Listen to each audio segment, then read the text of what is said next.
Deus, aleluia. Vamos dar início aí ao nosso estudo. Estamos já iniciando, você que vai chegando aí. Já mandei aí pela igreja aí, no WhatsApp da igreja, na lista do estudo. Então nós vamos dar início aí daqui a alguns minutos, para dar tempo de você ir entrando, se ajeitando. Nós estamos estudando um tema de Apocalipse. Hoje nós vamos estudar sobre o Anticristo. E assim nós vamos estudando, meditando na palavra do Senhor. Seja muito bem-vindo aí você que está nas redes sociais, acompanhando pelo Facebook. Hoje nós vamos estudar Daniel capítulo 7. Livro de Daniel capítulo 7.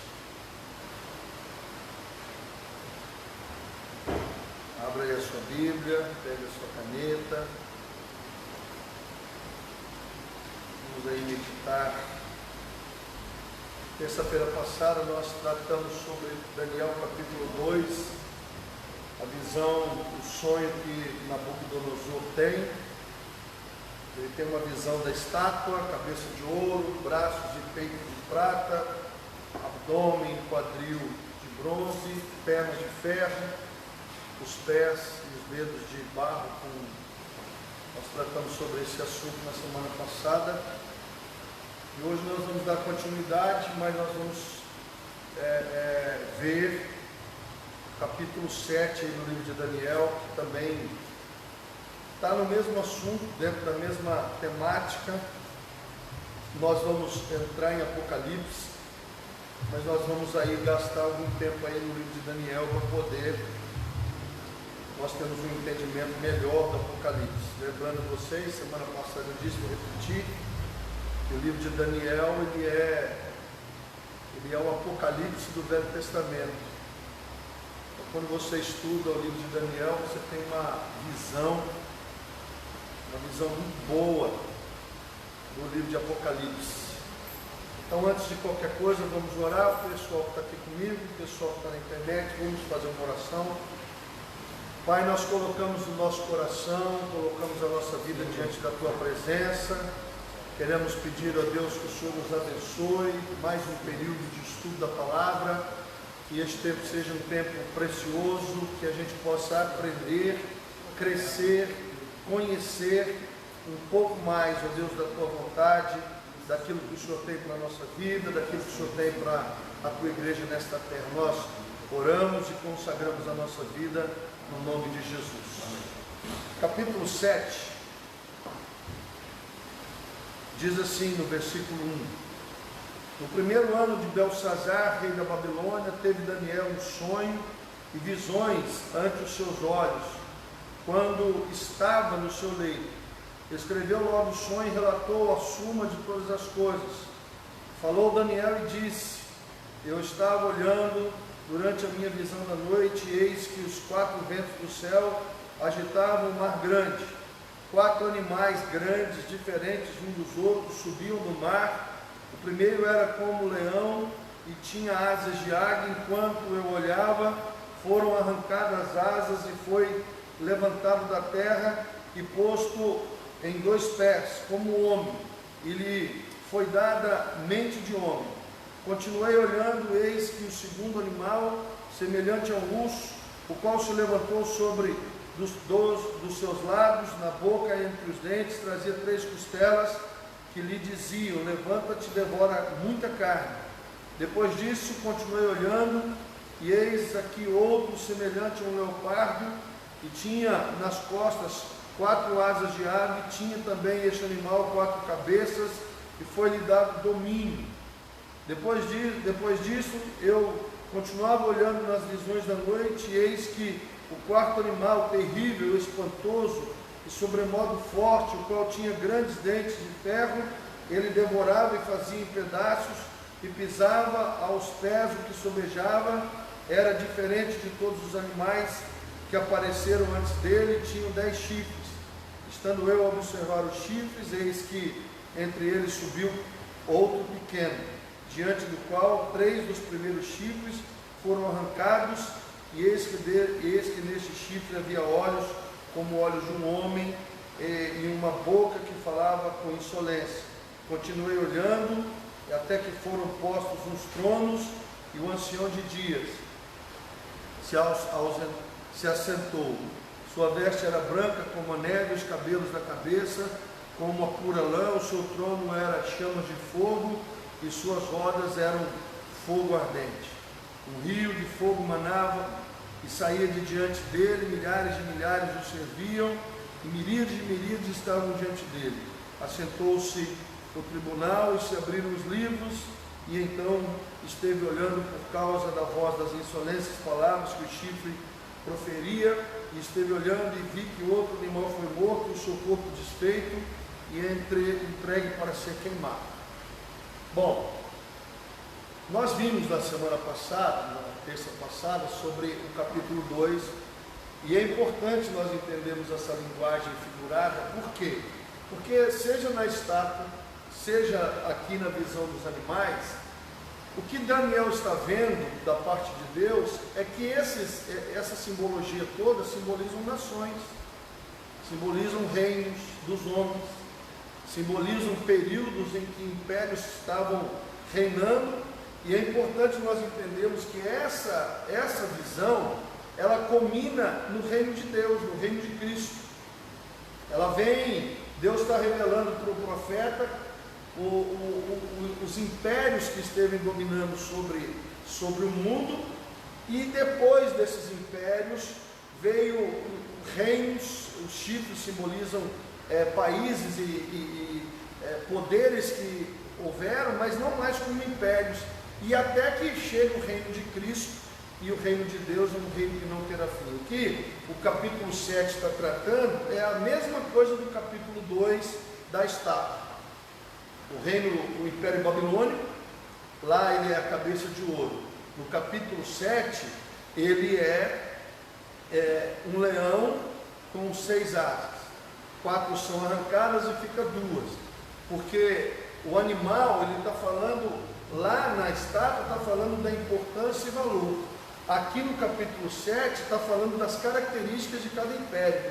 Então, por que o Império Babilônico tinha um símbolo de um leão com 2 asas?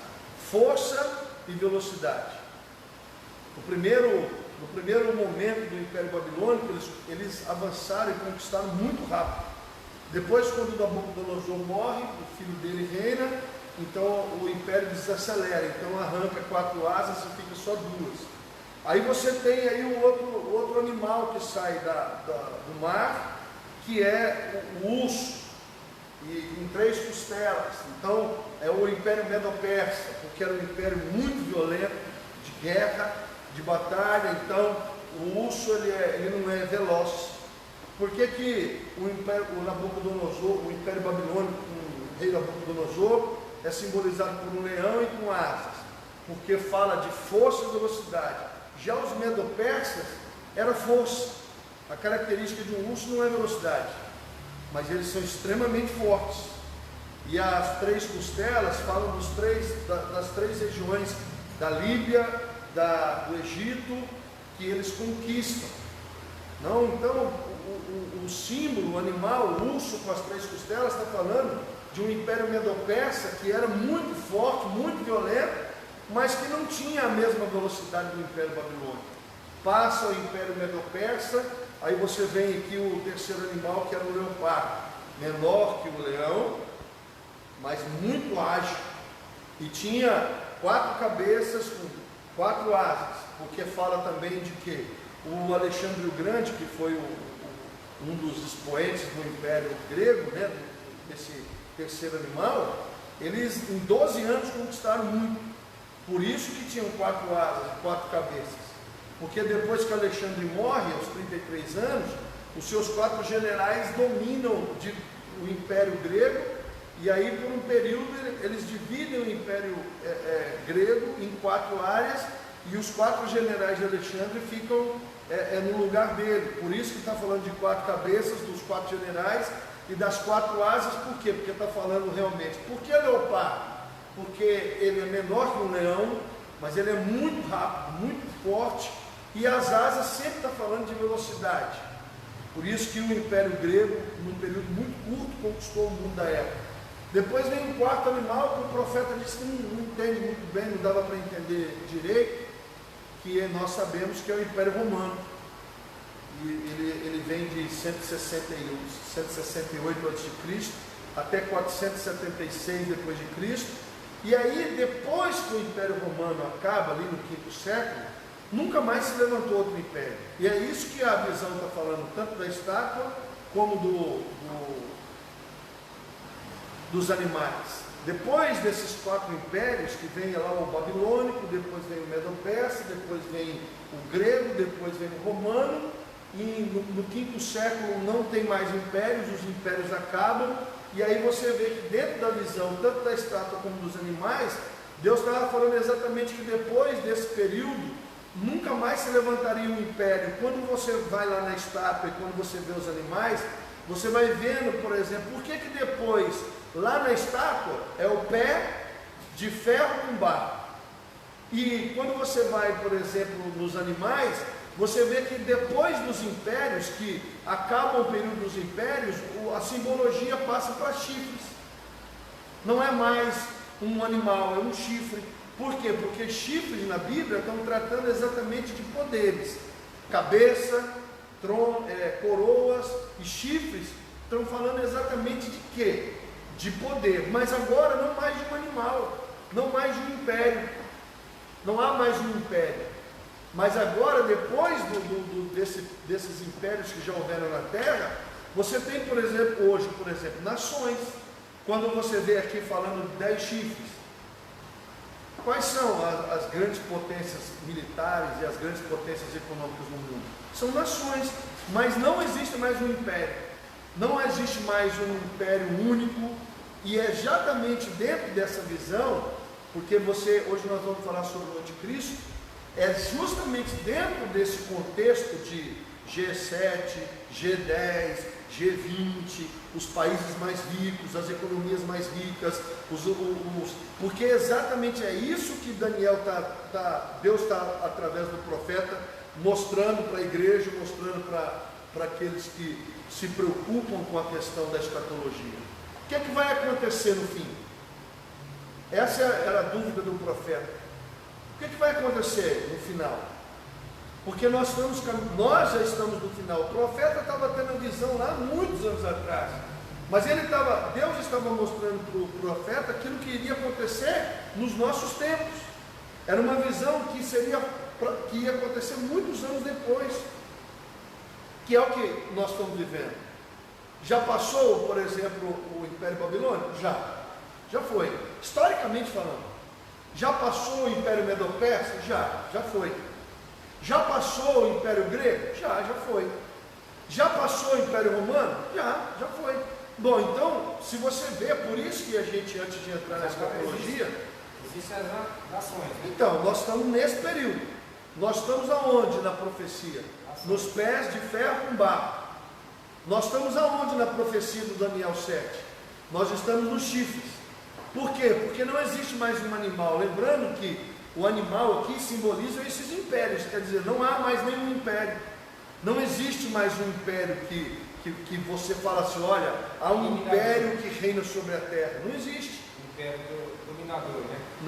Não tem mais um império. Então aí você vai ver, tanto na estátua como nos animais, que não há mais os animais, não há mais a estátua no sentido, o que existe hoje, já passou o Império Romano. Acabou ali em 475 ou 76, o Império Romano deixa de existir. E aí o que existe depois disso? Nações. Hoje existem 197 nações no mundo. São 197 países. Então hoje, por exemplo, nós temos um império? Não. Existe um império que controla o mundo inteiro? Não, mas é um desejo. Por isso que você vai vendo que depois que passam os impérios, você vai ver que há uma movimentação e ainda um resquício desse Império Romano, da tentativa de ter uma liderança única, que é exatamente nesse contexto que o anticristo aparece. E é isso que muita gente não entende. Há uma movimentação no mundo dos grandes países de ter uma única lei, uma única moeda, uma única constituição. Há uma movimentação de você ter uma liderança mundial que controle todas as coisas, que controle tudo. Essa é o ambiente que o anticristo aparece. Quando você estuda Apocalipse, quando você estuda Daniel, você vai ver na revelação da estátua e na revelação dos animais. Aí você vai no capítulo 8, você vai ver que Daniel tem uma outra visão do carneiro, do bode, ainda falando exatamente dos medo-persas e falando dos gregos. E uma coisa importante, nesse quarto animal, e depois que passa os impérios, este reino que vem, ele vem com um resquício de todos os outros reinos, porque cada império, ele trouxe um tipo de verdade. Por exemplo, até hoje nós estamos sofrendo influência desses impérios, porque esses impérios são reinos humanos. Por exemplo, o quanto que nós temos de influência grega, o quanto que nós temos de influência romana, entende? Olha para você ver, até hoje, nos dias atuais, 2020, nós temos na nossa sociedade os valores dessas nações, desses impérios. Por exemplo, democracia, por exemplo, medicina, psicologia, tantas coisas que nós vivemos hoje, que muitas vezes a pessoa não sabe a raiz daquilo, que é salário, é cidadania. Quem é que trouxe essa ideia de cidadania? Foram os romanos. E aí, sem falar de infraestrutura, saúde, sem falar de medicina, você vai ver que até hoje, nós hoje ainda sofremos as influências desses impérios. Valores, verdades, ensinamentos que foram desenvolvidos durante esses impérios, que são valores que estão até hoje influenciando a sociedade. E é por isso que a igreja precisa ficar atenta à questão escatológica. Por quê? Porque nós estamos tratando de sinais da volta de Cristo. E aí você tem que ver o que a palavra de Cristo está dizendo, para que você saiba o que vai acontecer. Por quê? Porque a Bíblia diz que nesse momento, no fim, vão se levantar falsos profetas, vão se levantar cristos, pessoas dizendo ser o Cristo, vão se levantar pessoas tentando enganar. Muitos, até cristãos, vão ser enganados pelo anticristo. E aí? É por isso que nós temos que ter um olhar bíblico das coisas que estão acontecendo, para que você não seja iludido, enganado acerca deste tema. Então, se você pega o capítulo 2, o capítulo 7, o capítulo 8, capítulo 9 de Daniel, você vai ver que está falando exatamente do que... Vamos resumir. O que Deus está querendo mostrar para nós, através da revelação do livro de Daniel? Que o reino de Deus, de Cristo, quando Jesus chega, qual é a mensagem do reino? Arrependei-vos, porque é chegado a vós o reino de Deus. Um reino que não vai passar, um reino que não vai ter fim. E isso é importante. Quer dizer, é uma guerra entre o reino de Deus, entre o reino dos homens e entre o império das trevas. E é uma coisa que pouca gente atenta. É pouca gente que para pensar, que para analisar a respeito desse conflito, porque tudo parece muito natural. É o G7, é o G12, é o G10, é o G20, é o euro, é a comunidade europeia, é uma tentativa, que existe nas lideranças mundiais de trazer um controle único. Aí você vai falar, mas por que isso é importante? É porque esse é o ambiente aonde o anticristo aparece, aonde ele é contra Cristo, ele é contra as verdades e os valores de Cristo. Por que, por exemplo, vamos falar hoje no contexto atual, a China. que é um país comunista, ateu, e eles são completamente contra a religião. Por que que há um esforço gigantesco de algumas nações em abolir a religião? A religião é o ópio do povo, a religião é uma massa de manobra. A questão não é essa. A questão é que quando você não crê em Deus, e quando você não crê na Bíblia, quando você não crê em nada, você vira um animal. Eu trabalho, eu compro, eu vendo, eu não gero expectativa, a vida após a morte, valores, nada. Tem amor ao próximo. Nada. Existem leis, obedece, se não obedece, morre, acabou. E essa é uma questão. E isso é um ambiente, por exemplo, quando você fala de anticristo. Por que é anticristo? O espírito de anticristo, quer dizer, nega tudo que Cristo ensinou, pregou, falou. E é importante nós entendermos o que está acontecendo no mundo à luz da revelação daquilo que já foi dado. E essa que é a questão. E hoje nós vamos falar um pouco aí sobre o anticristo. Então vamos lá. O anticristo sempre foi um tema de muitas especulações. Não apenas nos nossos dias, mas até mesmo nos primeiros séculos depois de Cristo. Perguntas como: quando o anticristo se manifestará? Ou quem será o anticristo?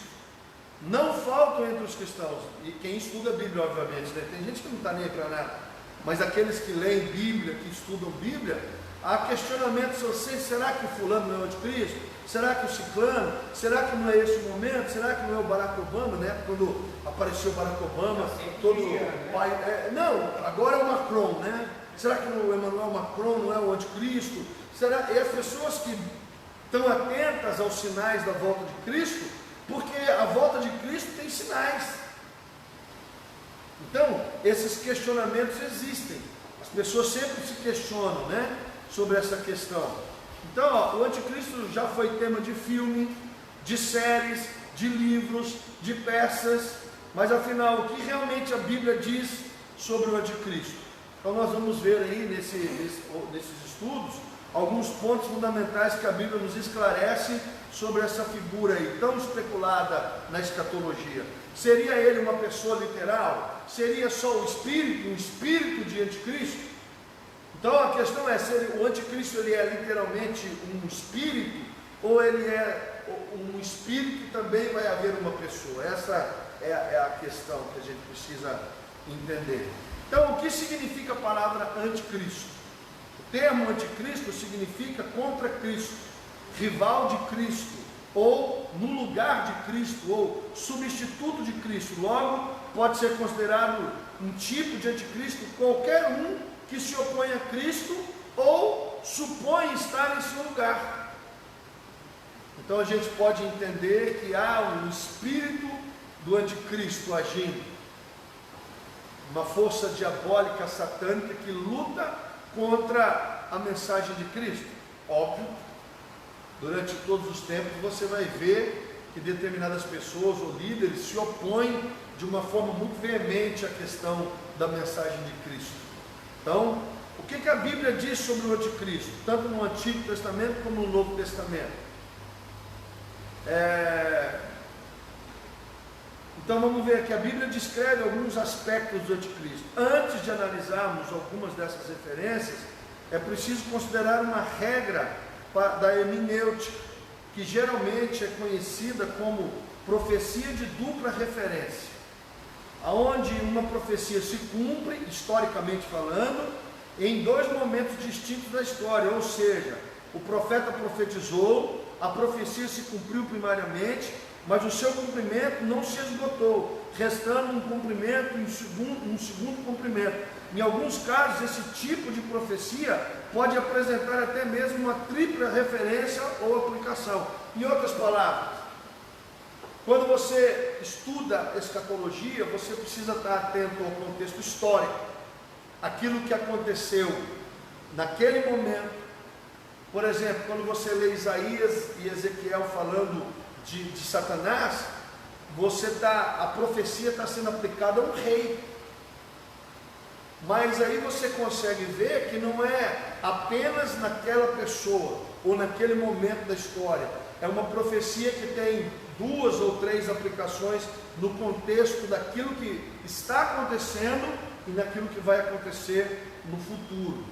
Então é muito comum você, principalmente na área da escatologia, você pegar profecias que estão sendo aplicadas no momento, mas que também tem uma aplicação no futuro. E é importante a gente entender isso estudando escatologia. Então, um exemplo desse tipo de profecia é de Daniel 7, que nós acabamos de ler, citada por Jesus em seu sermão escatológico, em Mateus 24. Quando Jesus está falando sobre o final dos tempos, Jesus está falando de Daniel. Ele cita Daniel. Quando ele fala assim que o filho da assolação, a desolação, falando do anticristo, então é uma profecia que se cumpriu lá em Daniel, mas que Cristo, muitos anos depois, está fazendo uma aplicação. Então esse é um exemplo. Então, Mateus 24, Marcos 13, Lucas 21, Jesus cita uma profecia de Daniel, de algo que aconteceu lá no contexto histórico, porque olha só uma coisa importante sobre escatologia. Algumas coisas que já estão em Apocalipse já se cumpriram. Já foi, já está cumprido. A palavra foi dada lá em Daniel, lá em Jeremias, lá em Ezequiel, lá em Isaías, e ela tinha um contexto histórico e aquilo já foi. Mas ao mesmo tempo que tem um contexto histórico que já se cumpriu, há um contexto escatológico e espiritual de algo que vai se cumprir. Até porque a Bíblia, a gente fala de revelação progressiva. Deus foi se revelando ao homem conforme o homem tinha capacidade de entendimento, e algumas coisas que aconteceram no Velho Testamento eram sombras daquilo que iriam acontecer. Um exemplo disso é a profecia de Elias, porque lá no Velho Testamento dizia que antes de Cristo vir a primeira vez, Elias viria. Aí eles ficaram esperando Elias, até porque Elias não morreu, ele foi tomado, ele foi arrebatado vivo. Então o povo de Israel estava esperando o quê? O Elias, mas na verdade era alguém que tivesse o mesmo perfil e a mesma característica de Elias. Aí Jesus fala assim: é certo que Elias já veio e vocês não reconheceram. E só depois eles foram entender que na verdade Jesus estava falando de João Batista, um outro profeta que tinha o mesmo perfil de Elias. E essa que é a questão que fica complicada quando você estuda escatologia, porque Deus usa parábolas, metáforas, símbolos. Por exemplo, no capítulo 2, Deus está dando uma visão para um rei, e ele tem uma visão de uma estátua, cabeça de ouro, braços e peito de prata, abdômen e quadril de bronze, pernas de ferro, pés de barro e lodo. Quer dizer, Deus está mostrando, mas não está mostrando. Há uma revelação, mas não é para todos. Aí depois Daniel está orando, jejuando, buscando a Deus. Deus dá a ele visões e de repente já não é mais uma estátua. Ele vê 4 animais saindo do mar. Porque mar na Bíblia, no contexto da revelação, simbolizam nações, povos, tribos. Quer dizer, do meio dos homens saíram 4 impérios. Mas como é que o profeta está vendo isso? Através de 4 animais: o leão com 6 asas, o urso com 3 costelas, o leopardo com 4 cabeças e 4 asas, e um animal que o profeta não consegue explicar, e nós sabemos que é o Império Romano. Não seria mais simples Deus falar isso de uma forma mais direta? Por exemplo, qual que é o símbolo de Jesus? O cordeiro. Não seria mais simples Deus falar direto? Não. Durante anos e anos e anos o povo sacrificava o cordeiro, imolava o cordeiro, criava o cordeiro, sem entender 100% da revelação.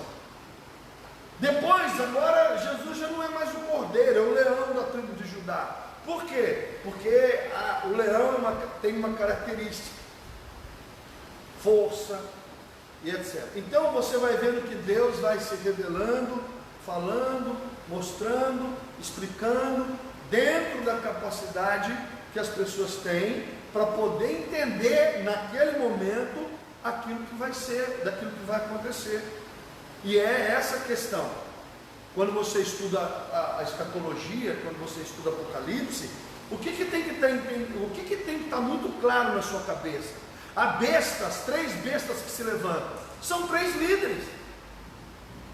O animal que se levantou são impérios. Mas agora não há mais animais, agora são chifres. Cabeças, coroas, chifres, diademas. Do que a Bíblia está falando? São nações. Nações que se levantam, que têm uma certa importância, porque o chifre na Bíblia fala de poder, cabeça na Bíblia fala de liderança, coroa na Bíblia fala de liderança. Então nós estamos falando, Deus está mostrando, olha, vão haver 4 grandes impérios na humanidade. 4 grandes impérios: o babilônico, o medo-persa, os gregos e os romanos.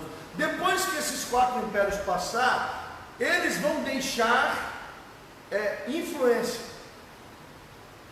e vão haver nações. Aí você vai ver que dos 197 países do mundo, nós temos 10 que são realmente ricos, fortes, militarmente falando, economicamente falando. Você está pensando que dos 197 países, todos têm o mesmo peso e a mesma influência? Não. Dos 197 países que nós temos, quantos que realmente decidem? Qual é o peso que tem a Bolsa de Valores de Nova York, a Bolsa de Valor da Europa? Não, é muito o peso de decisão a nível mundial, de decisões, de valor de moeda, de tudo, está em poucas mãos. A Europa nem se uniu, né? Mas mesmo a Europa, a maioria dos países da Europa não tem esse peso. E é por isso que você precisa entender o que a palavra de Deus está se revelando. No final da história, nós temos aí 10 países que decidem tudo. E é aí, no meio desse contexto, que você vê as 3 bestas. O que é uma besta? As pessoas não entendem muito essa linguagem. O que é uma besta? São, no caso, animais que simbolizam grandes líderes com poder de influência muito grande. Existem líderes, né? Então, o anticristo vai vir e vai reinar. Quem é que vai dar poder ao anticristo? Essas 3 bestas. Uma sai do mar, uma sai da terra. Então vamos lá. Quem são essas 3 bestas? São 3 grandes líderes que têm peso, as nações deles têm peso, e eles podem dar legitimidade à liderança de alguém. É igual, vou dar um exemplo para vocês sobre Israel e o mundo árabe ali ao redor. Por que Israel já não vai lá e já não faz uma guerra, destrói a mesquita de Omar e já não reconstrói o templo? Que é o desejo de Israel, reconstruir o templo. Porque se Israel fizer isso, e tem potência militar para isso, há uma guerra. Por quê? Porque todos os países são aliançados. Todos os países têm alianças. Então, se Israel começa uma guerra no mundo árabe, ele não está começando uma guerra só no mundo árabe. Então Israel precisa do apoio de quem? Israel precisa de apoio de nações militarmente muito fortes, porque no final da história, na hora de decidir uma guerra, todo mundo fica pensando, quem que apoia quem? Se Israel, por exemplo, sendo uma nação pequena, mas com poder militar muito grande, se Israel, por exemplo, vai lá e começa uma guerra, quem apoia? Rússia vai para que lado? China vai para que lado? Os Estados Unidos, a Inglaterra, a França, Portugal e a Itália vão para onde? Porque você não vence uma guerra sozinho. Então, para você fazer certas coisas hoje a nível mundial, você tem que pensar nisso. Por quê? Porque se você não pensa nisso, simplesmente seu país pode ser dizimado. Então hoje, por exemplo, para ter uma terceira guerra. Nós já tivemos a Primeira Guerra Mundial, a Segunda Guerra Mundial. Por quê? Porque os aliados começaram uma guerra. E aí o mundo inteiro se envolveu na guerra. Entende? Por que nascem as guerras mundiais? Primeira Guerra, Segunda Guerra. Hoje nós temos aí uma possibilidade de uma terceira guerra mundial. É só você ter um conflito. Se um país entrar na guerra e as alianças se estabelecerem, nós vamos ter uma terceira guerra. E é esse o contexto de Apocalipse. Por quê? Porque você precisa entender que Apocalipse está tratando de uma guerra entre o governo dos homens, o governo de Deus, o reino de Deus, o reino dos homens e o império das trevas. O que está em jogo aqui é isso. Por quê? Porque todas as nações têm principados. Porque há um interesse no mundo espiritual no que tange nações. Então, do que Apocalipse está falando? De líderes, de homens com muito poder de decisão. Poder do quê? Poder por causa do seu país. O Donald Trump só é o Donald Trump, o presidente americano, por quê? Porque o poderio bélico e financeiro dos Estados Unidos é o maior do mundo. Então, uma nação, quando o Japão atacou Pearl Harbor, o que aconteceu? Eles vieram lá, fundaram a frota americana, e os Estados Unidos quase dizimou o Japão. Essa é que é a questão. Quem que vai brigar com o gigante?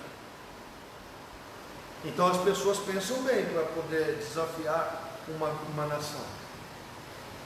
Até porque hoje tem armas nucleares, outra arma muito poderosa, biológica. Nós estamos vendo aí a pandemia, toda a especulação que existe, na verdade, talvez, de um vírus fabricado. Não, a química foi abolido, né? Porque há um acordo entre as nações de não se usar a arma química, vocês sabem disso. Hoje não, o que existe hoje não é arma química, é arma biológica. Vírus, bactérias e doenças. Aí você precisa entender isso, para que você possa entender a revelação que Deus está dando ali em Apocalipse. Então vamos ler aqui, o anticristo no livro de Daniel. O profeta Daniel teve uma visão descrita no capítulo 7 do seu livro, aonde ele vê 4 animais subindo do mar, um leão, um urso. Lembra que mar é multidão, é povos, nações, é muita gente. Essa linguagem de mar no Apocalipse, ela está falando de multidões, quer dizer, no meio da multidão dos homens, saíram 4 animais, que na verdade são 4 impérios. Um império simbolizado pelo leão, um império simbolizado pelo urso, um império simbolizado pelo leopardo, um império simbolizado por um animal indescritível, que representam 4 reinos. Daniel 7, do 1 ao 18, nós já lemos. A visão prossegue nos versículos seguintes de Daniel e fala de um pequeno chifre, quer dizer, de um poder que nasce pequeno, mas que depois vai crescer, que surge entre os 10 chifres. Por que 10 chifres? Porque já passou os animais, quer dizer, não há mais um império. Hoje os chifres simbolizam nações, nações poderosas, nações que têm importância econômica, militar, importância de várias formas. Então a visão prossegue nos versículos seguintes, Daniel, e fala sobre um pequeno chifre que surge entre os 10 chifres do 4º animal, e nesse pequeno chifre havia olhos como os de homem, uma boca que falava grandes coisas, quer dizer, esse reino, esse chifre, esse país, ou esse líder que vai se levantar, ele tem capacidade de pensar, de ver, de fazer, de ter estratégias, por isso que falam chifre com olhos, quer dizer, tem discernimento, tem um planejamento, não é uma coisa bruta, não é uma coisa impensada, não é uma força bruta, não. Então, a partir do verso 20, temos uma descrição detalhada desse chifre, condizente com a atuação do anticristo. Eu olhava, ele diz aí, né, no versículo 20, eis que este chifre fazia guerra contra os santos. Quer dizer, essa liderança que vai se levantar, que é oriunda desses impérios, porque nós temos as influências romanas, gregas, babilônicas até hoje. Tem muitos valores e muitas crenças que nós temos, que nós trazemos justamente desses impérios que existiram antes de nós. Nós até hoje temos influências e resquícios, até hoje na sociedade atual, desses impérios que existiram. Então ele está falando que esse chifrezinho que levanta vai fazer guerra contra os santos. No caso, quem são os santos? São os discípulos de Cristo. E prevaleceu contra eles. Aí fala da grande tribulação.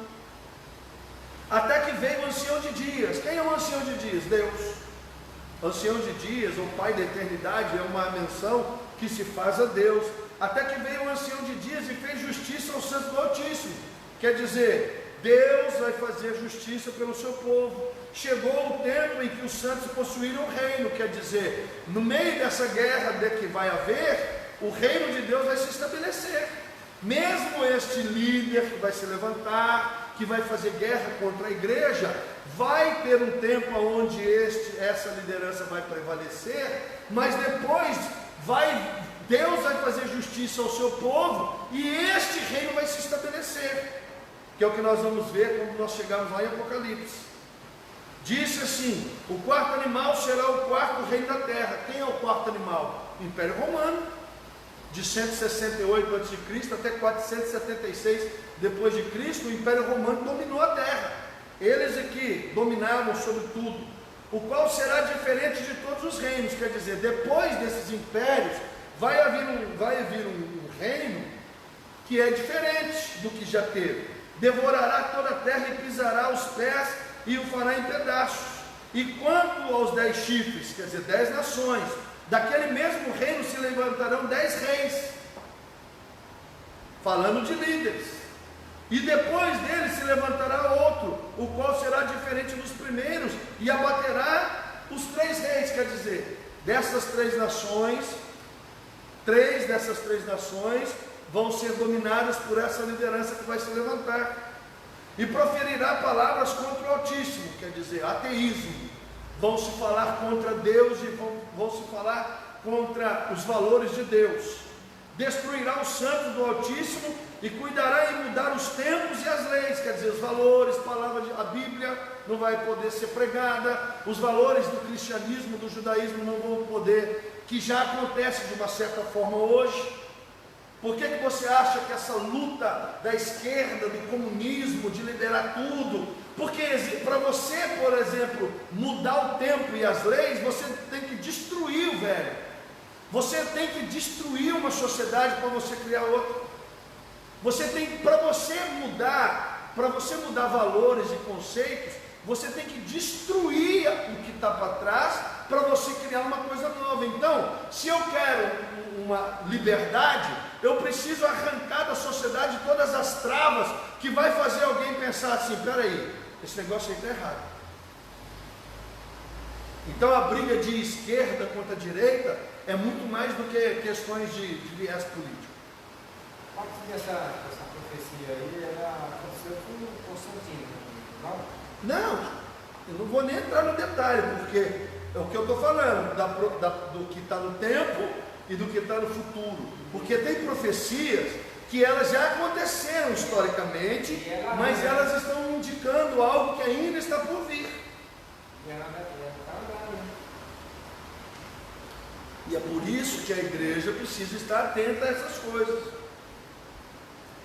Porque senão você vai viver simplesmente como um bicho. Levanto, trabalho, vendo, compro, caso, tenho filhos. Então, parece que as coisas são assim, naturais, normais. E não são.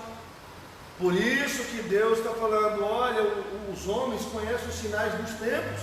Eles sabem que vai chover, não vai chover, mas não conseguem identificar os sinais da volta de Cristo. Porque toda a questão hoje é o seguinte: Cristo vai voltar de novo. Ele já veio uma vez, vai vir de novo. Que é o que nós estamos aqui fazendo a introdução para a gente poder entrar nesse assunto daqui a alguns dias.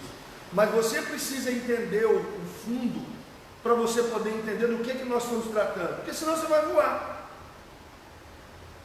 Então nós estamos falando do que aqui? Esse monte de simbologia. Nós estamos falando de reino do homem. O reino do homem. E detalhe, no reino do homem, o homem não quer que Deus entre. A disputa é uma disputa de domínio. O homem não quer que Deus entre. No reino do homem, Deus não tem lugar. Por quê? Porque o homem que está liderando não quer que Deus interfira. Essa que é a grande questão. Desde o início, por que Satanás se rebela contra Deus? A teoria mais aceita é que, na revelação, é que Satanás se rebelou contra Deus no dia que ele tomou conhecimento de que Deus criaria uma raça semelhante a ele, que teria domínio sobre eles. Por quê? Porque a própria Bíblia diz que os servos de Deus vão julgar os anjos. Aí rebelou, quer dizer, uma guerra por controle, por domínio. Aí Satanás veio à terra e influenciou o primeiro casal com o quê? O que Deus disse? Para não comer. Por quê? Porque vai morrer. Aí o diabo falou, não, na verdade não é essa a questão. Na verdade a questão é o seguinte, Deus sabe que quando você comer, vos abrirão os olhos, e como Deus serão conhecedores de todas as coisas.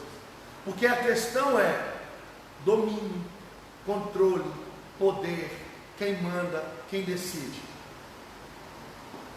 Essa que é a questão que tem em jogo. Então, Daniel ainda continua, enquanto os 10 chifres daquele mesmo reino se levantarão 10 reinos, e depois dele se levantará um outro, qual será diferente dos primeiros, e abaterá 3 reis, quer dizer, 3 grandes líderes, vão ser dominados por esse novo reino, e proferirá palavras contra o Altíssimo, quer dizer, vamos lutar contra tudo que Deus ensina, fala e prega, destruirá o santo do Altíssimo, vai haver um período de perseguição, já houve, e vai haver, e cuidará em mudar os tempos e as leis, quer dizer, vamos mudar os costumes, os valores, as épocas, as leis, vamos estabelecer, você precisa abrir a sua mente, você tem que estar aberto para as coisas novas, esse é o discurso, se atualizar, você tem que se atualizar, você é quadrado, antiquado, abre a sua mente, as coisas mudaram.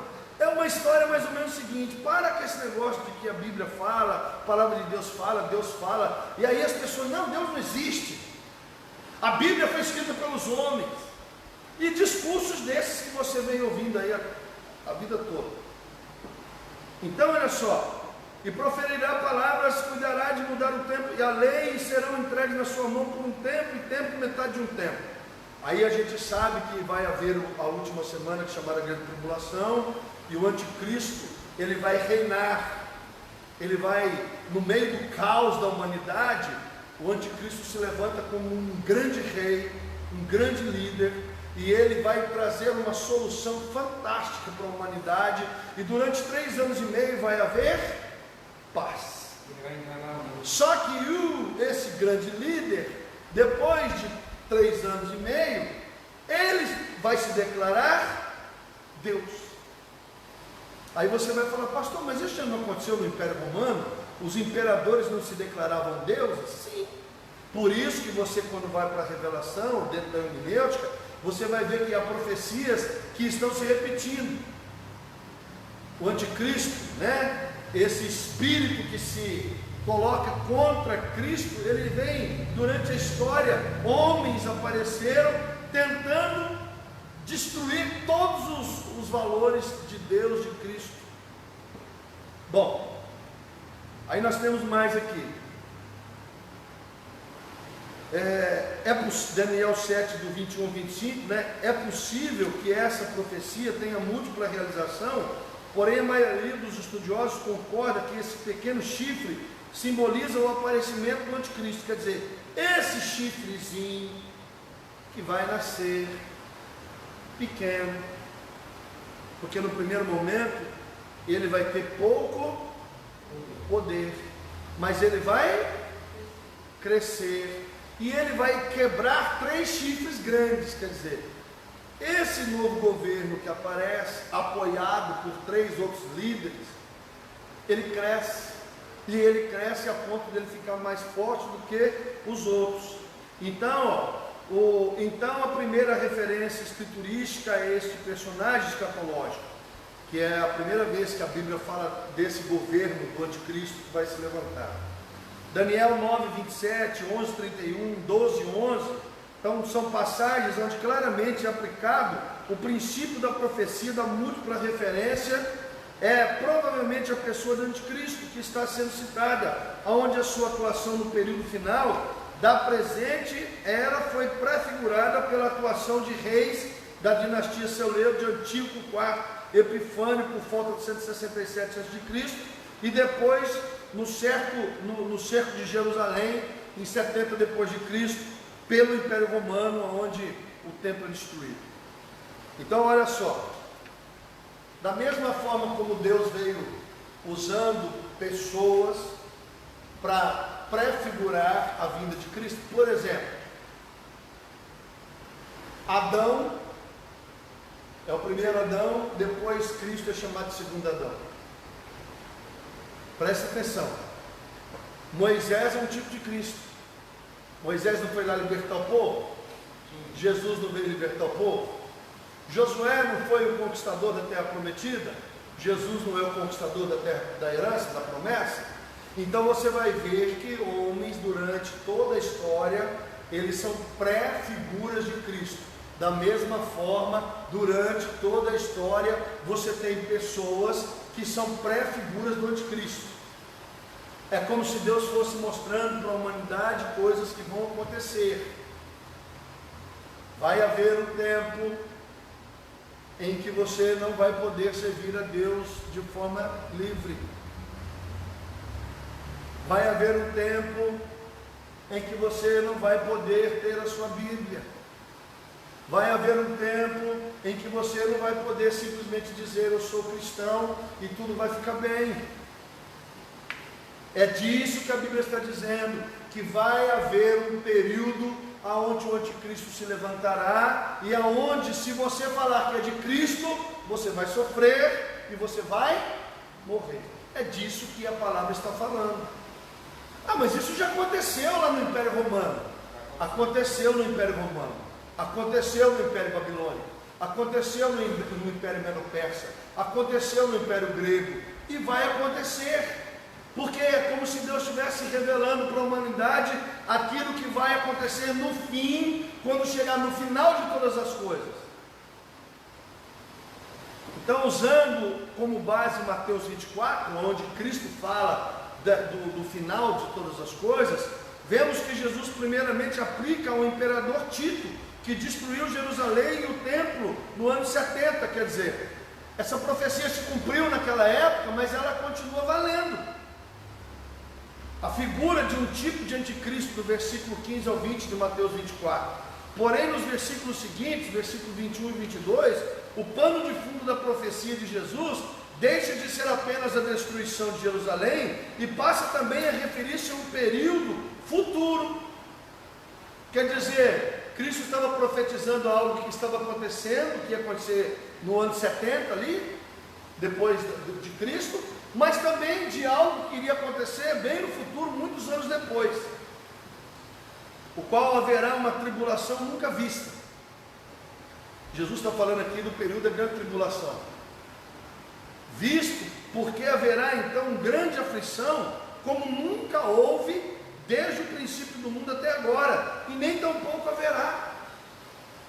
Então Cristo está dizendo que quando chegar a grande tribulação, vai acontecer coisas que nós nunca vimos, e vai ser um período de muita dor, de muito sofrimento, como nunca se viu.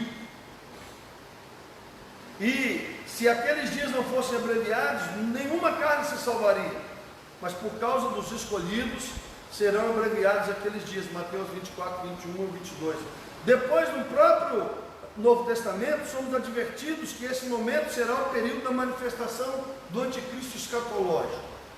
Aí nós temos, por exemplo, o anticristo baseado nas epístolas de João. Para o apóstolo João, o espírito de anticristo sempre esteve presente em pessoas, sistemas e governos que se levantam contra Cristo. Ou seja, são muitos anticristos que precedem do anticristo final. É como se esse espírito vai agindo, operando no meio da história, mas lá no fim vai haver uma revelação plena desse tipo de manifestação. E isto fica claro em seus textos, onde ora ele usa o termo em um sentido impessoal, ora ele usa no sentido pessoal. Então vejamos essas aplicações no texto abaixo. Quem é o mentiroso, senão aquele que nega que Jesus é o Cristo? É o anticristo, esse mesmo que nega o Pai e o Filho. 1 João 2, 22. Então João está dizendo o seguinte, que há um anticristo pessoal, humano, que existiu e vai haver um final, mas mesmo assim há um anticristo agindo no mundo espiritual, que é uma questão que acontece no mundo espiritual e é uma questão que se materializa no mundo humano. Quer dizer, o que está acontecendo no mundo espiritual é encarnado na pessoa de alguém. Isso na história toda está provado. No fim não vai ser diferente. Vai haver um grande líder que vai fazer grandes coisas com o intuito de quê? De tirar do coração dos homens a revelação de Deus. A questão é, o diabo tenta de todas as formas e de todas as maneiras tirar a humanidade, desviar a humanidade de um encontro pessoal com Deus. E ele usa um monte de ferramentas. A China está fazendo lá na China. Não só a China. Sempre houve, na história da humanidade, sempre houve pessoas, reinos, pessoas que lutaram contra Deus. Aí é por isso que isso tem que ficar claro. Reino de Deus, que é espiritual, o reino dos homens, que é físico, o império das trevas, que é espiritual. Então, o que muitas pessoas não entendem é que atrás daquilo que é visível, atrás daquilo que pode ser percebido, há uma força espiritual, tanto da parte de Deus, quanto da parte de Satanás agindo. Só que muita gente não consegue entender isso, porque leva a questão para o cunho racional. Então, o que está em jogo, na verdade? O que realmente está em jogo? Domínio. Então, quando você entende isso, quando você compreende isso, você consegue entender que, na verdade, essa batalha entre direita e esquerda não está tratando só de princípios e valores de você ser, vamos dizer assim, mais conservador ou de você ser liberal. É como nos Estados Unidos, os republicanos e os democratas, os conservadores e os liberais. Então, é muito mais do que parece. E é isso que muita gente não entende. É muito mais do que parece que você está dizendo só sobre valores e princípios. Sobre você ser conservador ortodoxo ou você ser um liberal, de você aceitar as diferenças. Tem muito mais coisas em jogo. Eles começam a fazer aliança, né?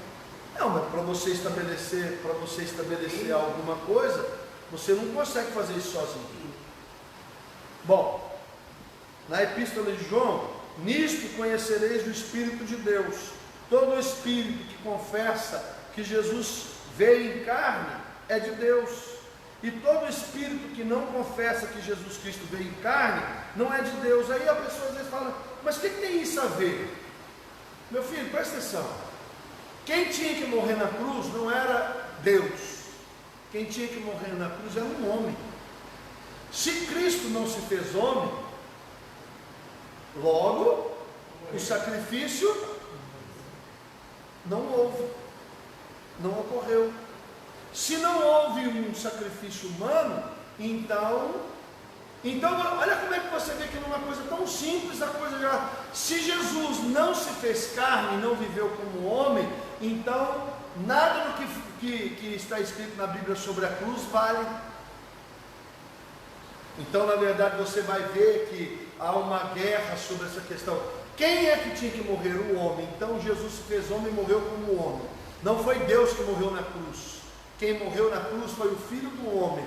Quando Jesus se faz homem, ele deixa a eternidade e se faz homem, ele não usa a sua prerrogativa de Deus, nem usa o seu poder de Deus. Por isso que nós somos indesculpáveis.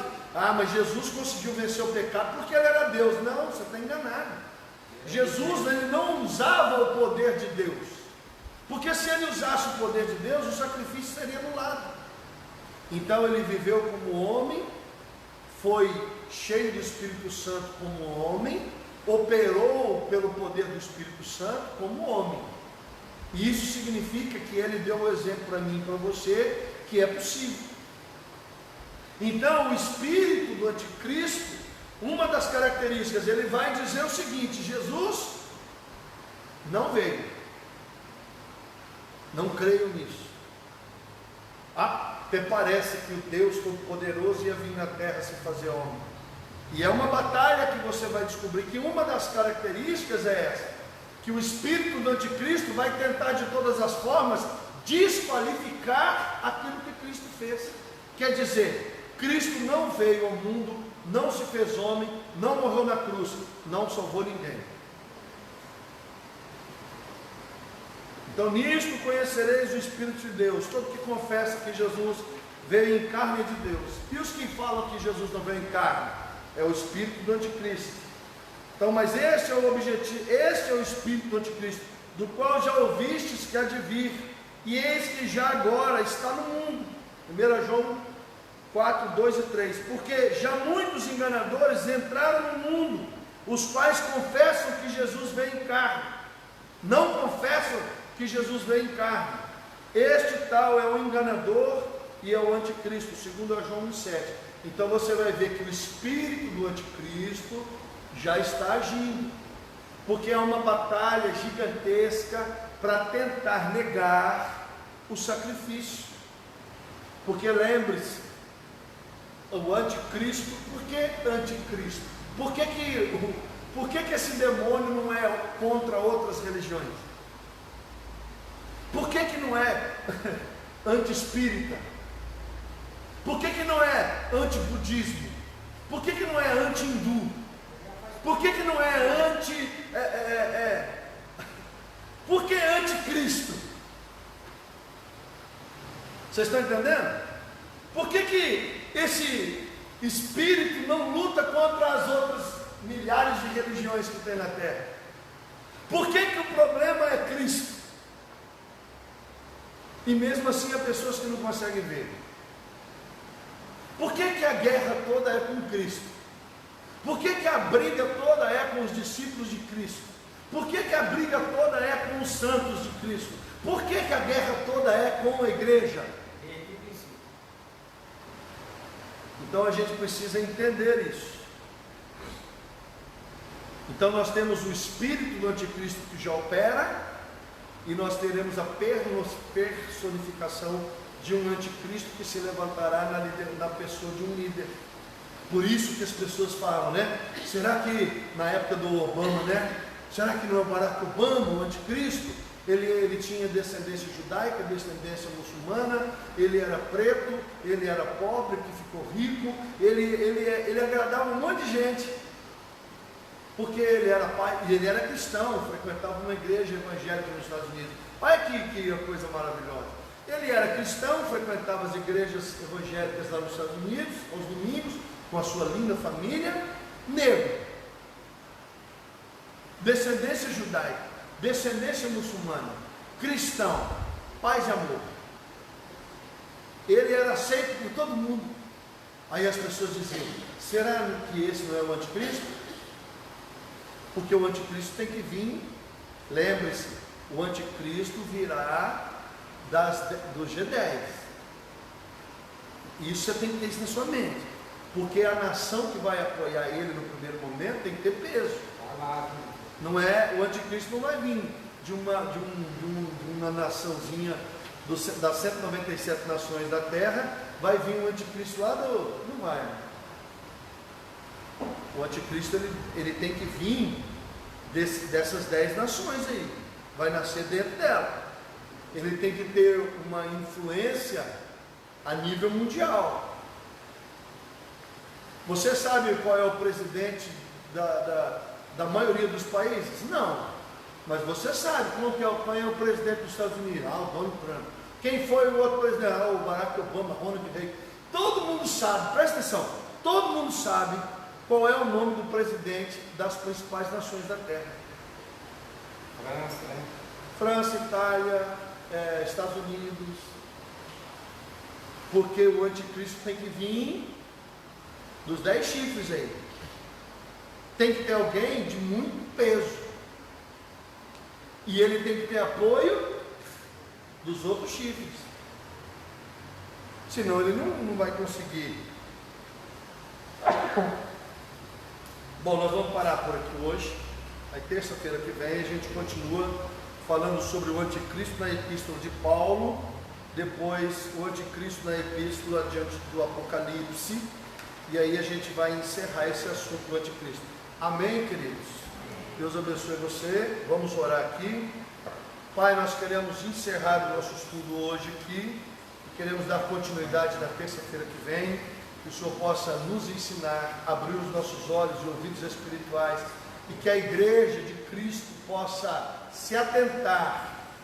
A Bíblia diz que aquele que espera em Deus apenas nesta vida é o mais miserável dos homens. Que a gente possa ter um olho na história, mas que a gente possa ter um olho, Deus, no futuro, e que nós tenhamos um entendimento daquilo que ainda vem, para que possamos viver de forma de acordo com a Tua Palavra e não sermos enganados por aquilo que vem do anticristo e daquilo que não vem do Senhor.